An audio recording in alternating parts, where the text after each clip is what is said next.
mirror on the wall, who's the saddest one of all? Linda was never the good witch. Gossiping, spreading rumors will be your downfall. She threw her into the dead ditch. Jealousy makes you lose everything, that's the cost. How about you just stay in the land of the lost? Besties with the witch of the west. Hate on us, but you're still obsessed.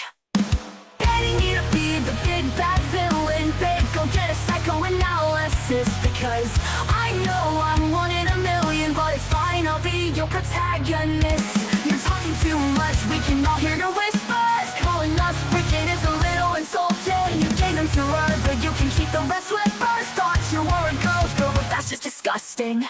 You can call me the bad witch, but I'm not the snitch. So tell me which is which? Which is which? Which is which is which?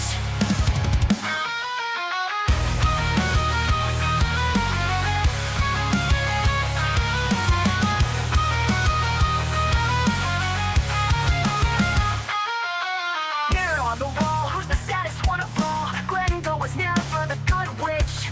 Gossip and spreading rumors will be your downfall. She threw her into the dead ditch. Jealousy makes you lose everything, that's the cost. How about you just stay in the land of the lost? Besties with the witch of the west. Hate on us, but you're still obsessed. Hating me to be the big bad villain, babe, go get a psychoanalysis. Because I know I'm one in a million, but it's fine, I'll be your protagonist. Hoy vamos a tener el tema número 5 de la serie Enfrentando a tus gigantes.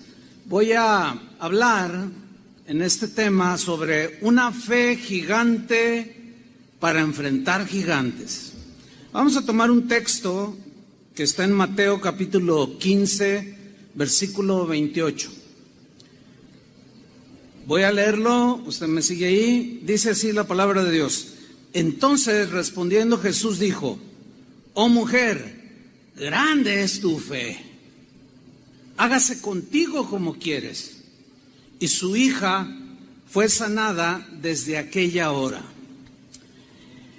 El Señor, hermanos, está muy interesado en que nuestra fe, tu fe, la fe de cada uno de nosotros, sea sólida, sea una fe fuerte y estable.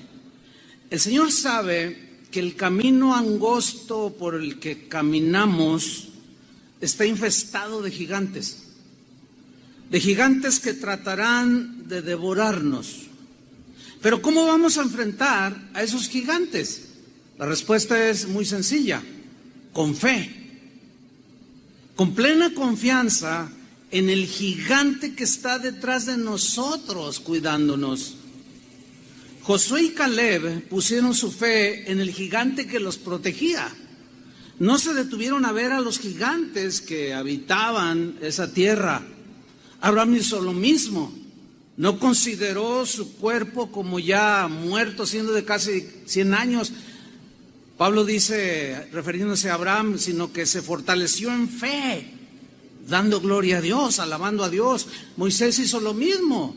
Se sostuvo como viendo al invisible gigante. David hizo lo mismo. David, cuando enfrentó al gigante Goliat, lo hizo con fe y plena confianza de que Dios iba a dirigir esa piedra, iba a vencer al gigante. Josafat hizo lo mismo. En una acción de fe, no sacó su espada, se puso a alabar a Dios por instrucciones de Jaziel. Y lo mismo debemos hacer nosotros. Además es la única opción, no hay otra. Porque el justo por la fe vivirá. Ahora bien, recordemos que el gigante de la duda los atacó a todos los mencionados y otros más en la Biblia. Nos va a atacar a nosotros también, sin duda. Por eso es que debemos de fortalecer nuestra fe en el Señor. Pablo dijo en Efesios 6:16, refiriéndose a la armadura de Dios, dice, sobre todo,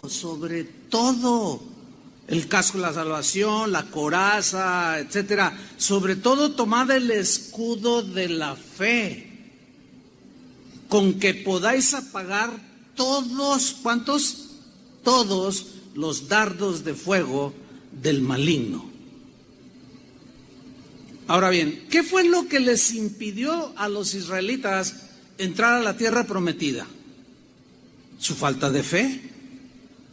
Su falta de fe, que fue producto de haber centrado su vista en los gigantes y no en la promesa de Dios.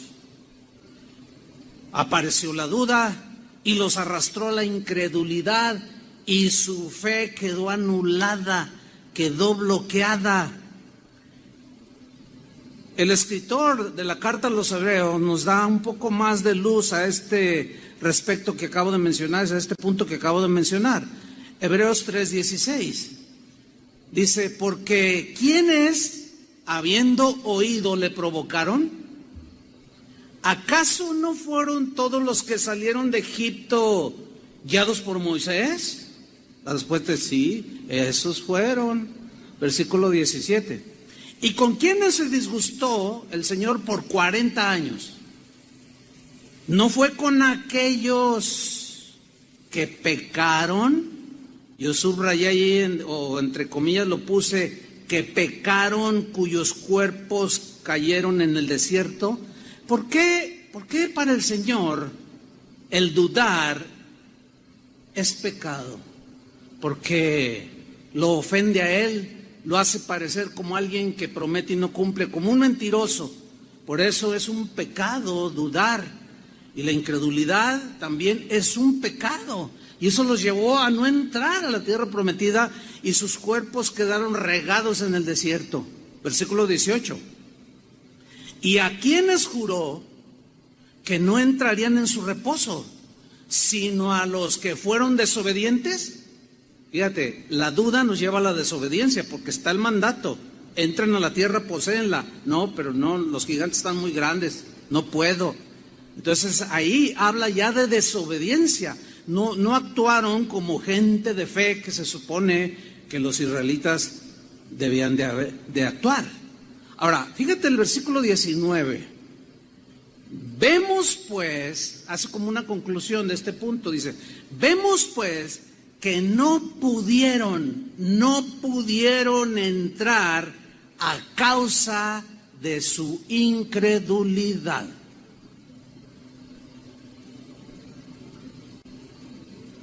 Vemos pues que la incredulidad y la duda fueron gigantes más poderosos que los mismos gigantes. Esos gigantes, quiero decirles, hermanos, siguen vivos. Tarde o temprano tenemos que enfrentarlos, como vimos en la enseñanza pasada. Miren este pasaje muy interesante de cómo Jesús se asombró de la incredulidad de quienes lo conocían desde niño, que cuando Él se revela como el Mesías, dudaron, eran incrédulos. Pero veamos el pasaje. Vamos a Marcos capítulo 6, versículo 1. Salió Jesús de ahí, andaba en Capernaum, y vino a su tierra, y le seguían sus discípulos. Tierra donde él había nacido, le seguían sus discípulos. Y llegando el día de reposo, comenzó a enseñar en la sinagoga. Y muchos, oyéndole, se admiraban, y yo puse entre comillas ahí en el texto, se admiraban porque voy a hacer una mención de lo que significa aquí admirarse. Y se admiraban y decían, ¿de dónde tiene estas cosas? ¿Y qué sabiduría es esta que le es dada? ¿Y estos milagros que por sus manos son hechos? La frase se admiraban en el griego se puede traducir literalmente como estar atónito, perplejo. O sea, ellos estaban atónitos, así como boquiabiertos, perplejos. La idea en el texto, en el griego, es haber recibido un choque mental, psicológico, sumamente fuerte. Entonces empezaron a preguntar dudosos, porque lo conocían desde niño. Y de pronto se revela como el Mesías y se quedan atónitos, sorprendidos y les llega un choque mental tan fuerte que no cuadraba con la fe que ellos tenían en el Mesías que ellos esperaban, y empiezan a preguntar con mucha duda en el versículo 3. ¿No es este el carpintero? Menciona su oficio, así como diciendo, un carpintero de Mesías, así como que no me suena. Un carpintero. ¿No es este el carpintero? Fíjese, aquí está que sabían, que lo conocían desde niño. Hijo de María. Lo conocemos, sabemos quién es. Hermano de Jacobo, y dan punto y coma de su conocimiento que tenían de él. Es el hermano de Jacobo, de José, de Judas y de Simón. ¿No están también aquí con nosotras sus hermanas? Y fíjate lo que dice al final del versículo 3. Y se escandalizaban de él. Aquí escandalizarse significa se sintieron ofendidos, agraviados y escandalizados. ¿Cómo el hijo del carpintero, por favor? No. ¿Cómo es? Él no llena las cualidades del Mesías que nosotros esperamos. Y se sintieron agraviados, ofendidos. En la versión Palabra de Dios para Todos, la última frase, se escandalizaban de él, la traduce como, y no podían aceptar a Jesús. No, ¿cómo lo conocemos? Desde chiquillo que jugaba el trompo, las canicas y todo. En la versión Dios habla hoy, al final de este texto, versículo 3, lo traduce como, y no creían en Jesús. ¿No qué? No creían. Ahora seguimos con la historia. Marcos 6:4. Mas Jesús les decía, no hay profeta sin honra, sino en su propia tierra. Hasta se ha hecho un dicho popular, ¿sí? Nadie es profeta en su tierra, pero es un dicho de Jesús. No hay profeta sin honra, sino en su propia tierra y entre sus parientes y en su casa. Esto lo viven todos aquellos que son miembros de alguna familia y son los primeros en convertirse. Obviamente van con la familia y le dicen, fíjate que el Señor me ha transformado, me ha cambiado. Y nadie es profeta en su tierra, te ven con desprecio. Tú eres un borracho, tú eres bien drogadicto, eres un ladrón, todavía antier me robaste $20 o 500 pesos. Y no te creen. O sea, a Jesús tampoco le creyeron. Versículo 5. Fíjate cómo inicia el versículo 5. Las consecuencias de la incredulidad. Y no pudo hacer allí ningún milagro. Ahora, esa frase, y no pudo, no es porque él se le haya anulado su omnipotencia. No, a eso no se refiere. Significa, simple y llanamente, que Dios no puede obrar donde no hay fe. Así de sencillo. No pudo hacer ningún milagro, porque para hacerlos en favor de la gente, el Señor siempre les demandó fe, siempre, y no hizo allí ningún milagro, salvo que sanó a unos pocos enfermos. Esos pocos enfermos, sin duda, que habían creído en Jesús, poniendo sobre ellos las manos. Versículo 6. Fíjate el versículo 6. Y Jesús estaba asombrado. En griego se puede traducir como pasmado, así como estaba asombrado, pasmado de la incredulidad de ellos. ¿De la qué? De la incredulidad de ellos. Se dio la media vuelta y se fue. Eso les pasa a muchos por la incredulidad. El Señor no es que no quiera y no pueda, es que hacer algo a tu favor. Es que sin fe es imposible agradar a Dios. Porque el que duda, dice Santiago, es como la onda del mar que va y viene y anda por todos lados y no está sólido. Vamos a ver Hebreos 4:1. Hebreos 4:1. Perdón, porque aquí nos dice algo muy importante. Dice así: temamos pues, tengamos temor de Dios, no sea que permaneciendo aún la promesa de entrar en su reposo, que está haciendo una aplicación de la entrada al reposo y a la abundancia del bien y de la leche y la miel, que los israelitas al entrar a la tierra prometida iban a encontrar. Para nosotros es Cristo en el Nuevo Testamento nuestro reposo. Entonces el mensaje aquí es Cristo. Y dice el escritor de los Hebreos: temamos pues, no sea que permaneciendo aún la promesa de entrar en su reposo, alguno de vosotros parezca no haberlo alcanzado, o sea, el reposo. Versículo 2: porque también a nosotros somos los cristianos, dice el escritor a los Hebreos, porque también a nosotros se nos ha anunciado la buena nueva como a ellos. Ellos mediante sombras y tipos y antitipos, pero nosotros, ya ha venido Cristo, todo eso quedó en la sombra. Ahora tenemos la realidad que es Cristo. Porque también a nosotros se nos ha anunciado la buena nueva como a ellos. Lean con atención el fin del versículo 2. Pero no les aprovechó, no fue eficaz, no tuvieron ninguna experiencia vívida de haber entrado a la tierra prometida, pero no les aprovechó el oír la palabra por no ir acompañada de fe en los que la oyeron. Fe.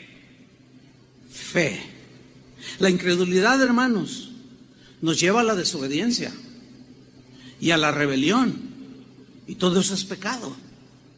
Están muy ligadas. Al momento en que dudamos, estamos pecando.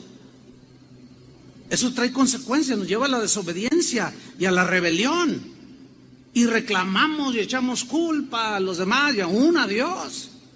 Por eso es que debemos de cuidar nuestro corazón, que no se llene de incredulidad y terminemos endureciéndonos. En la misma carta a los Hebreos hay una advertencia muy fuerte para nosotros los cristianos, los que decimos que creemos en Jesús. Hebreos 3:12.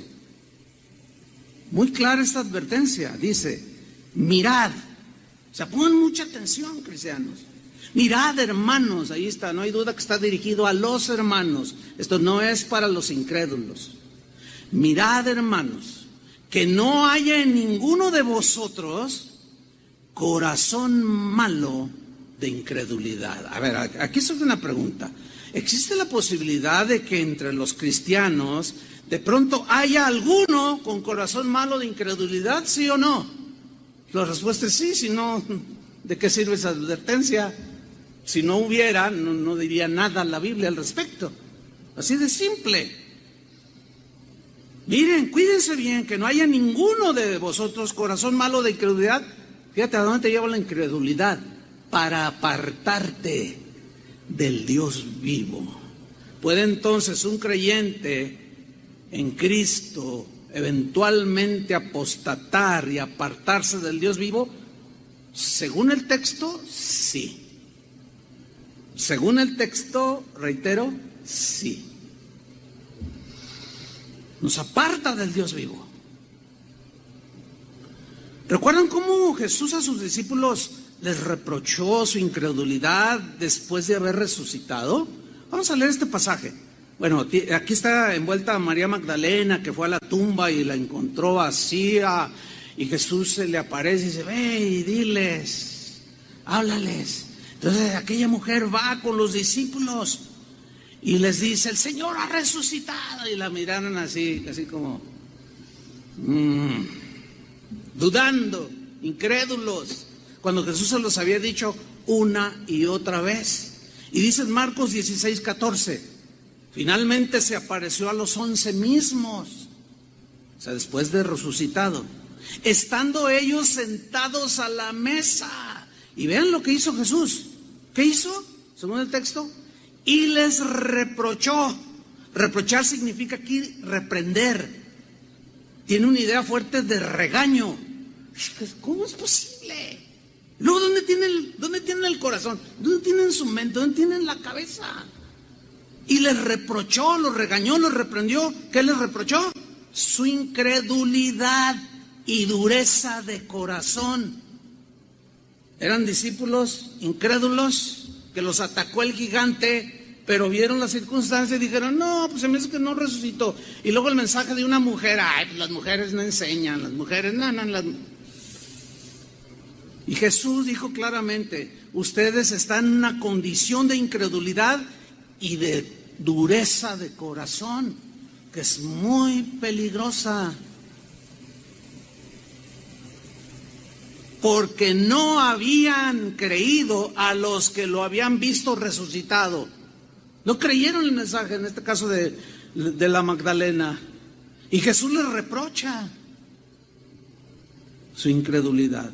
¿Recuerdan aquel pasaje del muchacho endemoniado que vimos en una de las enseñanzas pasadas?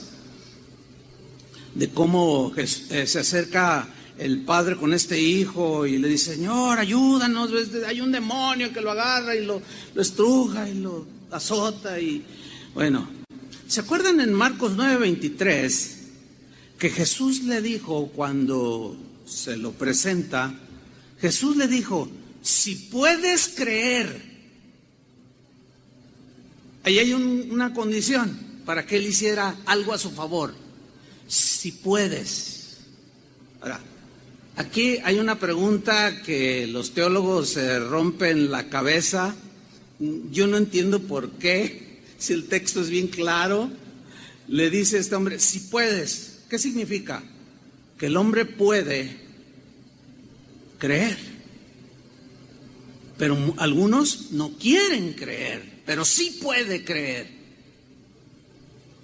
Y aquí le pone una condición, que es creer. Si puedes creer, le dice, al que cree, independientemente de raza, de religión, todo mundo tiene religión, de estrato social, al que cree, todo le es posible. Bueno, ya sabemos que ese todo está enmarcado en el concepto de su voluntad, de ahí no se sale, porque hay cosas que yo puedo decir, yo creo que voy a volar, no voy a volar. O sea, todo aquello que Dios nuestro Padre sabe que nos beneficia, cuando nosotros pedimos y estamos de acuerdo a su voluntad, y yo lo creo, Él obra a mi favor. Versículo 24. Dice, e inmediatamente el padre del muchacho clamó y dijo, creo, sí creo. Pero luego dice algo muy interesante, ayuda mi incredulidad, Señor. Yo creo, pero ayúdame a tener más fe. Yo quiero tener más fe en ti. He oído muchas cosas que has hecho. Veo ahora aquí a mi hijo que el demonio lo trae azotando por todos lados. Ayúdame a tener más fe, Señor. Ayuda mi incredulidad. Porque a veces dudo, Señor, pero sí creo. Pero ayúdame, aumenta mi fe. Ayúdame a tener más fe, traduce a alguna otra Biblia. ¿Recuerdan también aquella ocasión cuando Jesús les habló a sus discípulos acerca de perdonar? Miren lo que le dijeron a Jesús, donde está involucrada la fe. Vamos a Lucas 17:3. Dice Jesús, mirad por vosotros mismos. En otras palabras, cuida tu corazón, está alerta, mira bien cómo te estás conduciendo, lo que estás viendo, los pasos que estás dando, lo que estás haciendo. Mirad por vosotros mismos. Cada uno de nosotros tiene que mirar por sí mismo su condición espiritual. Esto es muy importante. Yo tengo que velar por mi propia condición espiritual. Yo tengo que ver por mí mismo. Yo no puedo mirar por ustedes en este sentido. No se puede. Cada uno es responsable de cómo le responde a Dios. Entonces Jesús les dice, mirad por vosotros mismos. Le está diciendo a sus discípulos, si tu hermano pecare contra ti, repréndele. Aquí reprender no significa regañar. Si ustedes van al diccionario griego, habla de tratar de volver en sí, que recapacite que cometió un error. Si tú lo convences de que ha cometido un error y te ha ofendido, y si se arrepiente, ese sí sigue siendo condicional. Perdónale, dice. Versículo 4. Y si 7 veces al día pecare contra ti, y 7 veces al día volviere a ti diciendo, me arrepiento. Esto es lo que dice Jesús. No estoy diciendo algo ajeno al texto. Si 7 veces al día pecare contra ti, y 7 veces al día volviere a ti diciendo, me arrepiento, ¿qué dijo Jesús que debemos hacer? Perdonar. Híjole, aquí es donde se complica, porque luego decimos, híjole, pues es que ya va una, ya van 2, ya van 3, 4, 5, no. Entonces la reacción pues, es normal. Dice el versículo 5, dijeron los apóstoles al Señor, aumentanos la fe. Pues, claro. Para perdonar y vencer ese gigante que está ahí, que te puede amargar el corazón, se necesita fe también. Entonces los discípulos reaccionan y dicen, no, ay Señor, pues aumentanos la fe, porque para una vez, bueno, 2, está bien, pero 3, 4, 5, 6, 7, y ustedes saben que el 7 en la Biblia es un número que habla de totalidad. En otro pasaje habla de 70 veces 7, que habla de manera infinita. Se requiere mucha fe. Y fe es obediencia. Y si no lo hacemos, se endurece nuestro corazón. Y entramos en duda y en incredulidad. Y ahí está el peligro. Entonces los discípulos, aumentanos la fe. ¿Recuerdan que Jesús ya los había reprendido por su poca fe? ¿Se acuerdan cuando iban en la barca que se levantó las olas y la barca se hundía y él estaba dormido?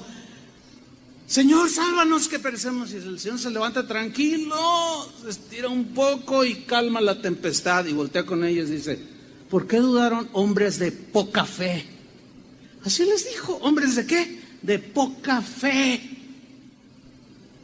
¿Se acuerdan a Pedro cuando iba en la barca con los demás discípulos y vieron a Jesús sobre las aguas? Y, ¡oh, la Llorona, un fantasma! Un fantasma. Y Pedro dice, si eres tú, a ver, si eres tú, tu palabra es poderosa, tengo fe, yo sé a ver, si eres tú, manda que yo vaya. Ven, le dice, y se baja de la y empieza a caminar, pero empieza a ver lo que hay, las olas, cómo se levantaban, quitó su mirada del gigante Jesús, y vio las olas gigantescas y se empezó a hundir. Y al instante, pues, él clama, Señor, sálvame, y extiende su mano y lo levanta, y él sigue flotando en el agua. Y ambos vuelven a la barca y le dice, hombre de poca fe, ¿por qué dudaste? Otra vez les vuelve a decir, de poca fe. En Lucas 17:6, refiriéndonos a los textos que estábamos estudiando, entonces el Señor les dice, si tuvierais fe, ahí está el requisito. Señor, aumentanos la fe, porque para perdonar 7 veces a mi hermano, eso sí va a estar un poco complicado y como que no, y voy a terminar endureciéndome. Si tuvierais fe, si tuvierais fe, como un grano de mostaza. ¿Cómo es un grano de mostaza? Es muy pequeñito. Podrías decir a este sicómoro, desarráigate y plántate en el mar, y os obedecería. El sicómoro es un árbol muy frondoso de aquellos lugares bíblicos, muy grande, tronco muy ancho. Pero la semilla de mostaza Es una semilla muy pequeñita, más o menos del tamaño, podríamos decir, de la chía, no sé cómo le llaman en algunos países, pero es una semillita muy pequeñita. Ahora, refiriéndonos a esto que Jesús está diciendo, si tuvierais fe, tan solo como un grano de mostaza. Fíjate lo que Jesús dijo en Mateo 13, versículo 31. Otra parábola, Mateo 13, 31, les refirió diciendo: el reino de los cielos es semejante al grano de mostaza. ¿Cómo es el reino de los cielos? Es una alegoría aquí. Es semejante al grano de mostaza que un hombre tomó y sembró en su campo, el cual, a la verdad, o sea, el grano de mostaza, es la más pequeña de todas las semillas, dice. Pero cuando ha crecido, ¿se acuerdan que los discípulos dijeron: aumentanos la fe, ayuda a mi incredulidad, dame más fe, Señor?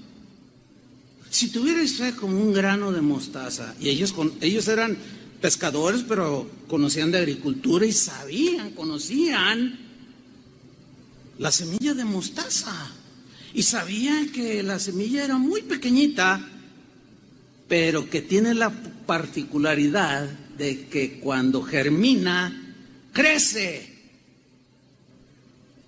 O sea, basta un poquito que digas: yo creo, como aquel hombre, el padre del muchacho endemoniado. Yo creo, pero ayúdame. Mi fe está chiquita. Que crezca mi fe, una fe gigante. Dice el versículo 32, el cual a la verdad es la más pequeña de todas las semillas, pero cuando ha crecido, ¿cuándo ha qué? Crecido, cuando ha aumentado de tamaño. Entonces aquí estamos viendo que cuando Jesús le dice: si tuvierais fe como un grano de mostaza, Él les está diciendo que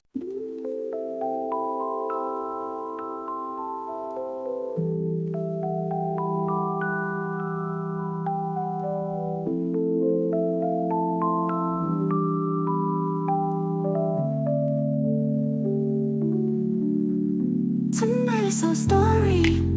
I see the twinkle in your eyes. I'm trying to say sorry, but I don't know how to apologize. I try to reminisce on all the good times that we shared, but then I start to miss when you actually cared, when you cared about me. I think we're way off course, and I'll take all of the blame. I'm trying to show remorse because I'm filled with so much shame. But what really happened? Where did we go so freaking wrong? Why aren't you at all saddened? Why are you moving along?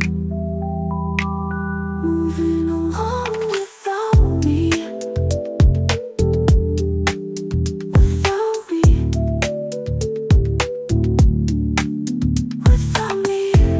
You seem to be doing just fine without me. You're smiling all of the time without me.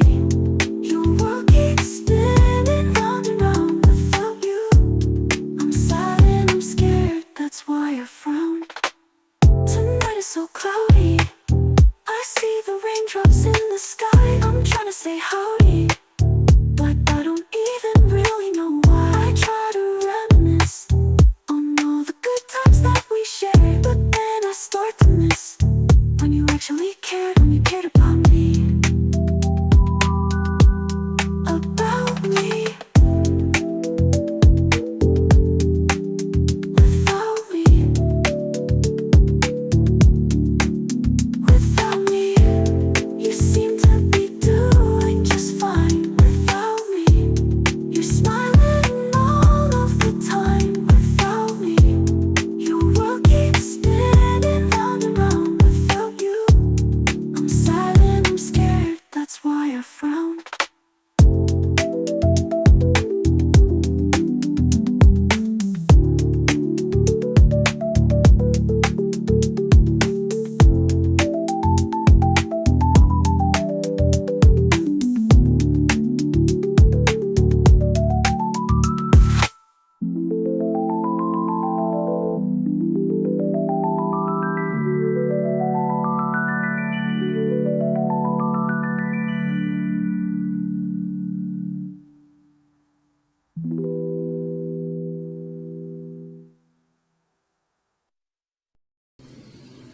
Pero cuando ha crecido, esta semilla es la mayor de las hortalizas, que llega a medir hasta 2,5 metros de altura.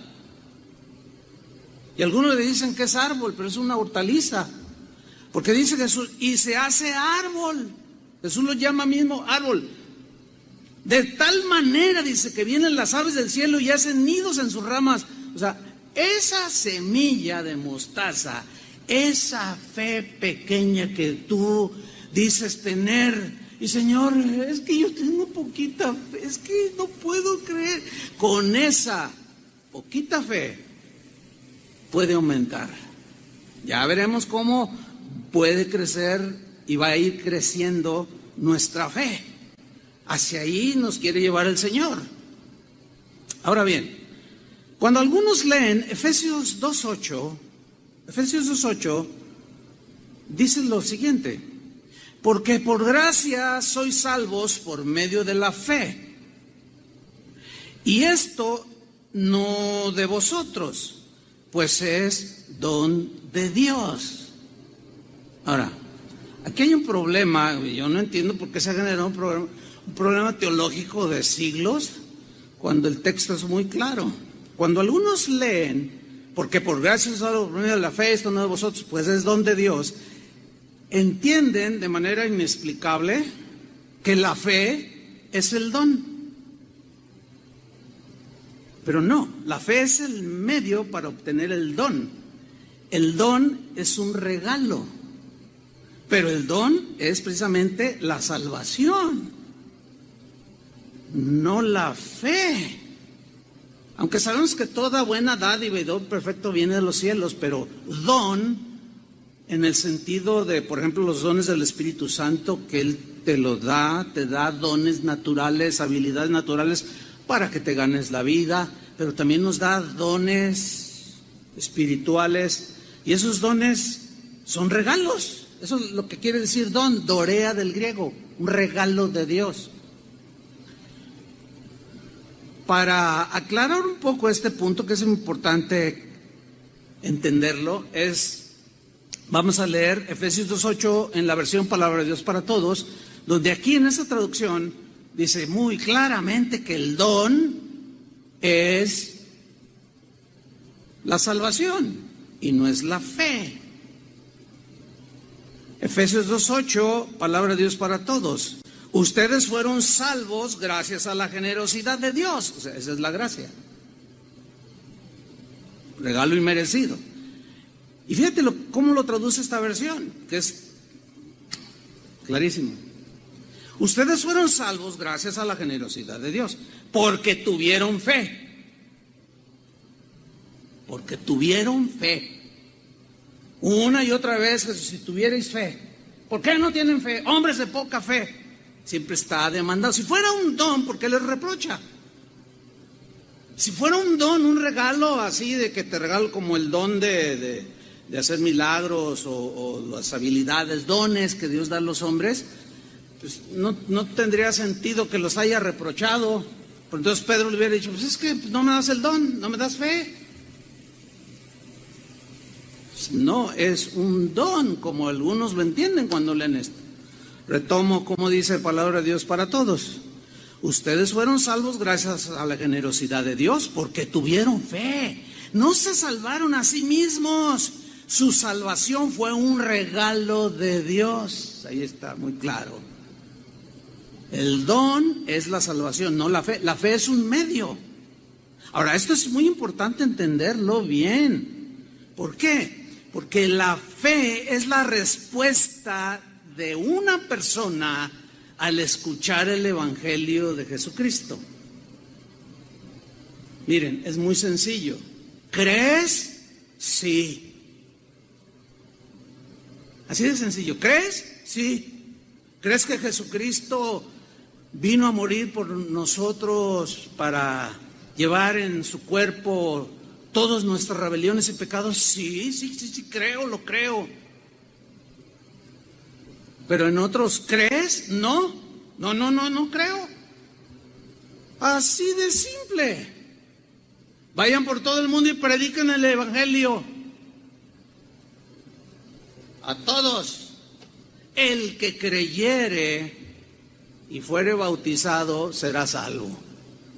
El que creyere, esa es la condición.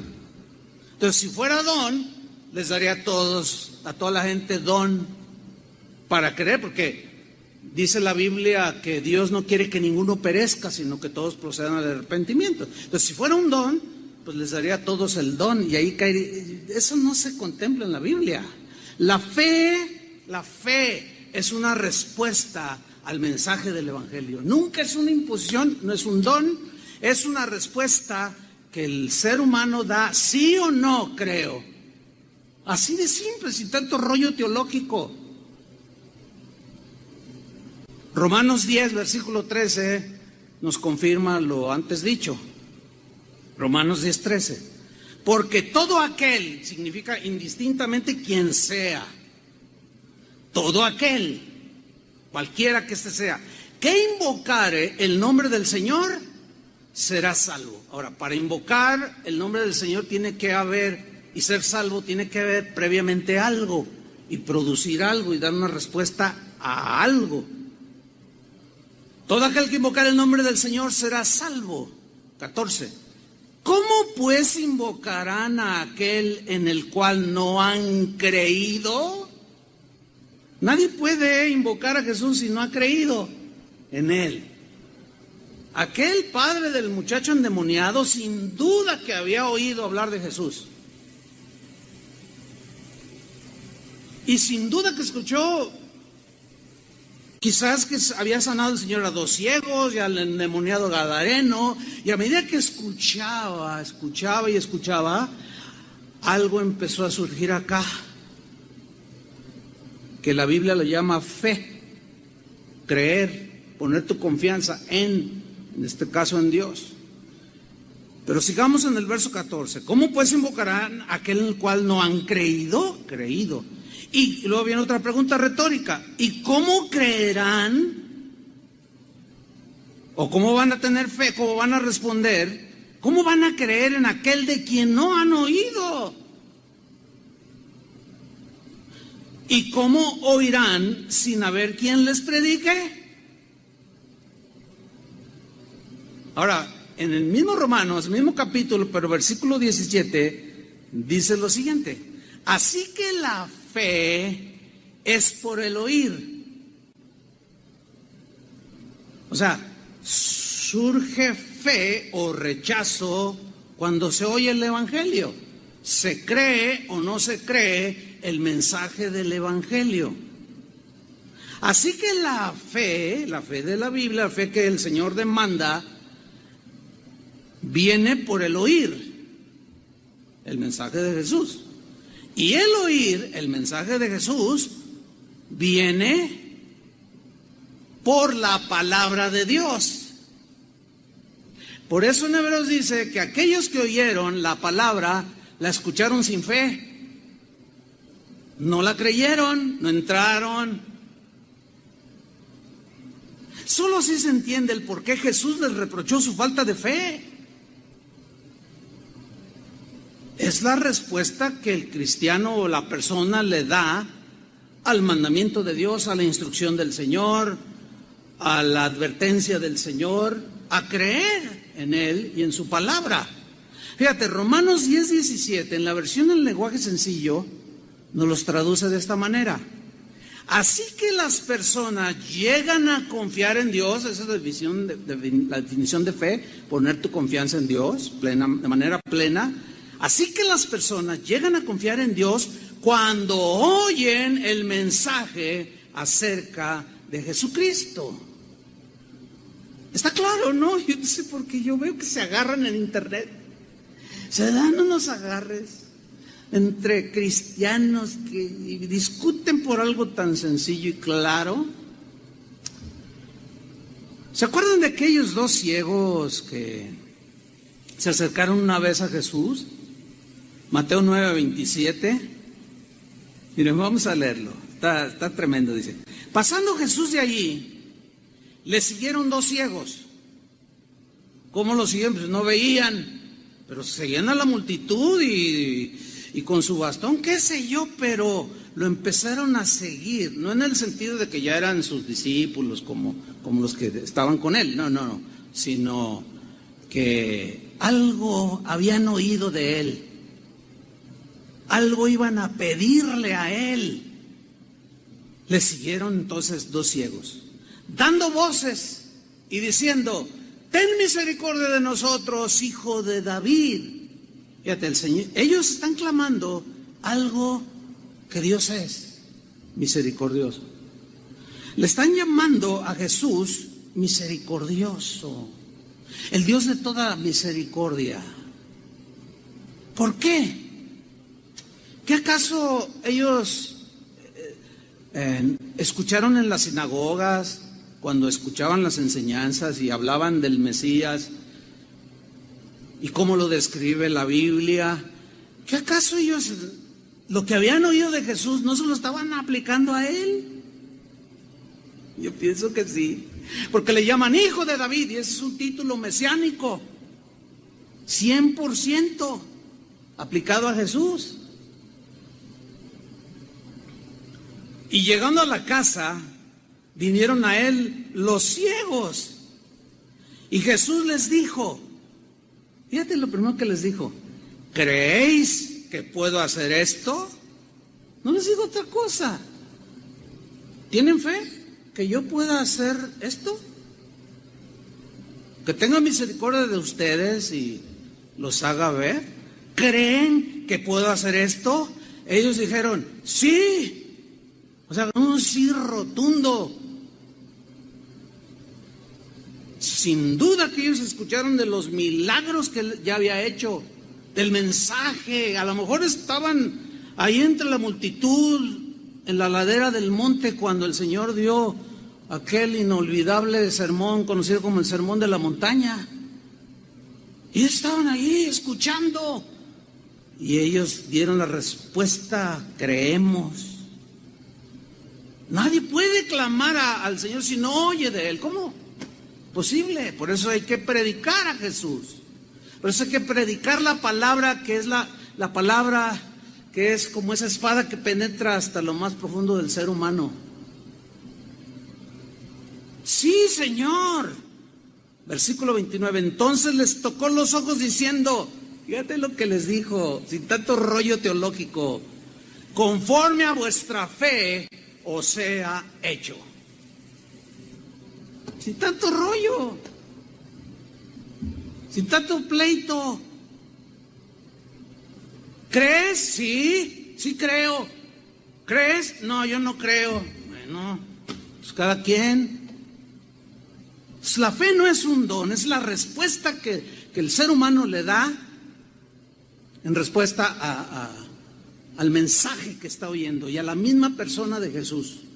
Conforme a vuestra es tu fe, que nació ciertamente de haber oído el Evangelio, y ya la responsabilidad de cada ser humano si cree o no cree. Por eso cuando compartimos el Evangelio y nos encontramos con gente, aún hasta ateo, no, yo no creo. Bueno, está bien, no puedes forzarlo a creer. Esa es la respuesta que la persona le está dando. Pero aún así hay que ser pacientes, porque, y más cuando son los de tu propia casa, Jesús mismo lo dijo, no hay profeta en su tierra. Yo tardé esperando años para que mis primeros familiares se convirtieran. Pues me miraban y me decían, ay, pues te conocemos. Conforme a vuestra fe os sea hecho. Vamos a ver otra historia que nos comprueba todo esto que estamos diciendo. Mateo capítulo 15, versículo 21. Mateo 15, 21. Dice así: saliendo Jesús de allí, se fue a la región de Tiro y de Sidón, que era Fenicia allí en ese momento, en ese tiempo. De pronto dice el versículo 22, he aquí una mujer cananea. O sea, no era parte del pueblo judío, era una gentil, vamos, una pagana, idólatra, una mujer que adoraba ídolos y dioses extraños.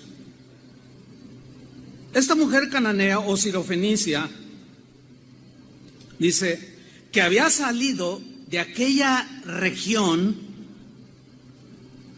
clamaba. Yo lo tengo ahí entre comillas porque quiero hacer una anotación acerca de este clamor de esta mujer. ¿Qué clamaba esta mujer? Empezó a decirle, Señor, Señor, para empezar, le dice Señor, en el griego es Kyrios, que significa el Señor, el que señorea. Ya nada más con decirle Kyrios, algo había pasado en esta pagana que adoraba a otros ídolos. Ella estaba clamando, sin duda, por una razón, que vamos a ver más adelantito. Clamaba diciendo, Señor, Hijo de David. Utiliza este título que es mesiánico, 100%. ¿De dónde lo sacó? Pues ni a la sinagoga iba, y luego en aquellos tiempos a las mujeres ni las dejaban entrar así a primera, las tenían por allá. Como hoy algunos a la mujer la tienen por allá. Nosotros las tenemos cerquitas, como Jesús lo hizo. Señor, Hijo de David, ten misericordia de mí. Ahora, acuérdense que los discípulos están ahí alrededor, va con ellos. Yo me imagino así, pienso que así la escena más o menos, así como mirándole, esta es una pagana, es una filistea, es una cananea, este es hija de los pueblos, esos idólatras, inmorales, despreciados por nosotros, el pueblo de Dios.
Pero ella empieza a clamar, ten misericordia de mí. Mi hija es gravemente atormentada por un demonio. Otra vez un demonio. ¿Se acuerdan que Pablo dijo que no tenemos lucha contra carne o sangre? O sea, no tan solo contra personas de carne y hueso, sino contra huestes espirituales en las regiones celestes, principados, potestades, ángeles caídos, demonios que andan por todos lados pululando, moviéndose en la atmósfera. Quiero hacer la anotación de este verbo clamar. Dice que aquella mujer clamaba. En primer lugar, clamar aquí habla de un grito desaforado que todos escuchan.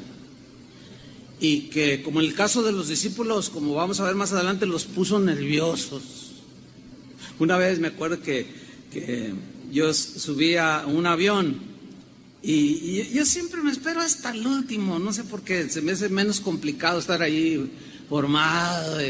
Yo me espero y estoy ahí y hasta que se mete el último me meto yo. No se va el avión. Nunca se me ha ido un avión por eso. Y recuerdo que en esa ocasión subo a ese avión y cuando entro miro y llenito, lleno, estaba a 100% el avión. Entonces yo veo mi fila, era como la 18, algo así, C, siempre me gusta viajar en los pasillos. Y cuando yo voy dando los primeros pasos, de pronto una señora a la mitad del avión empieza a gritar: ¡Chuy Olivares! Y yo, y lo, Chuy Olivares, que predica el evangelio, gloria a Dios, hermano, qué bendición, que vayamos juntos en este avión. Y toda la gente, y me miraba Chuy Olivares. Y así como molesto, o sea, así como, ay, esta hermanita, no, o sea, como que se pasó. Y todavía más cuando veo que mi asiento, el C, era en la misma línea. Ella estaba en la ventanilla y yo en el pasillo. Entonces ya llego y, hermano, pastor, quiero contarle un testimonio. Pero con unos gritos que incomodan, porque pues como que no es propio. Pero aquella mujer estaba me contó un testimonio, por cierto, impactante, ciertamente. Ahí le dijimos al que estaba en medio, oiga, no podemos cambiar. Y sí, él se fue a la ventanilla y me contó, no les voy a contar el testimonio, pero sí era una cosa tremenda. Y ella estaba agradecida porque decía que Dios había usado para eso que había hecho el Señor en su vida, una enseñanza que yo di. Pero sí hace sentir incómodo. Entonces los discípulos, al rato vamos a leerlo, estaban incómodos, así como que, ay, esta mujer. Pero ella clamaba: Señor, mi hija está gravemente atormentada por un demonio. Nadie, hermanos, absolutamente nadie clama a Jesús si no ha oído de Jesús.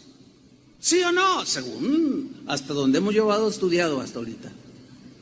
Entonces una mujer pagana, fíjense cómo trascendió el evangelio para ella. ¿Quién lo llevó? ¿Quién sabe? Pero ella escuchó, sin duda,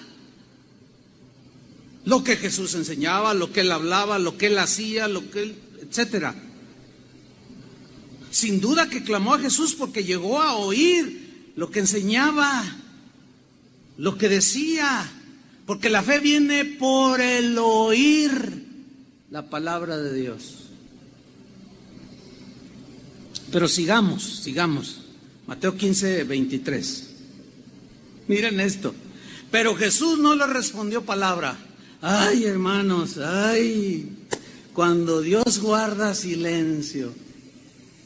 ¿Te imaginas? Clama y el Señor la ve y no dice nada. Qué tremendo. Parece como una grosería, ¿no? Así como que... Ay, hermanos, cuando Dios guarda silencio, qué difícil es cuando vemos que Dios se tarda en respondernos. Qué difícil es. Pero hermanos, el silencio de Dios no debemos de interpretarlo como que Dios no quiere oírnos, no, ni que tampoco quiere responder nuestro clamor, no, sino simplemente debemos entenderlo como que Él está probando nuestra fe. Lo vamos a ver más al rato. Él mismo enseñó acerca de una viuda que clamaba justicia y clamaba justicia y clamaba y clamaba y clamaba hasta que fue oída por el juez.